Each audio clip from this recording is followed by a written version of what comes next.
கிராமாஹுர்தேவீம் द्रुहिणगृहिणीम् आगमविदः हरेः पत्नीं पद्मां हरसहचरीम् अद्रितनयां तुरीया कापि त्वं दुरधिगमनिस्सीममहिमा महामाया विश्वं भ्रमयति परब्रह्म महिषी.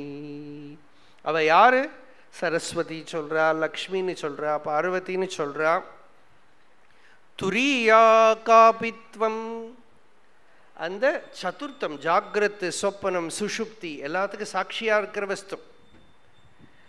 லலிதா சஹஸ்ரநாமம், லலிதா திரிஷதி, லலிதா அஷ்டோத்தரம். அந்த அஷ்டோத்தரம் ரொம்ப மதுரமா இருக்கும், ரொம்ப மதுரமா இருக்கும். ரஜதாச்சல ஸ்ருங்காக்ர மத்தியஸ்தாயை நமோ நம, ஹிமாச்சல மகாவம்ச பாவனாயை நமோ நம, சங்கரார்த்தாங்க சௌந்தர்ய ஷரீராயை நமோ நம. அந்த நாமாவளியே அப்படியே அந்த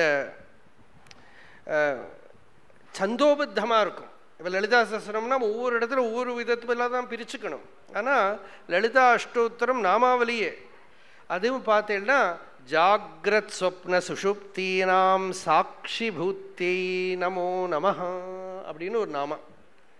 இந்த ஜாகிரத்து ஸ்வப்னம் சுஷுப்திங்கிற 3 அவஸ்தைகள் வேதாந்திகள் அவஸ்தாத்ரயம் அப்படிம்பா.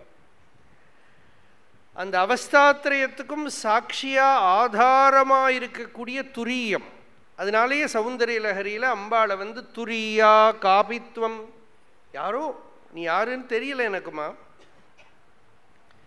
துரதிகம உன்னை தாண்ட முடியல, ஏன்னா சம்சாரமே உன்னோட ஸ்வரூபம் தானே.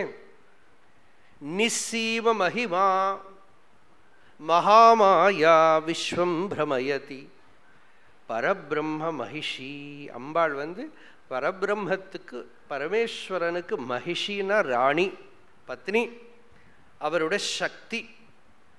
அந்த சக்தி தான் இந்த பிரபஞ்சத்தில் நாம் பார்க்கக்கூடியதெல்லாம். அந்த சக்தி இல்லைன்னா சிவனால சிருஷ்டியே பண்ண முடியாது. அதனால தான் சிவசக்தியாயுக்தோ யதி பவதி சக்தா.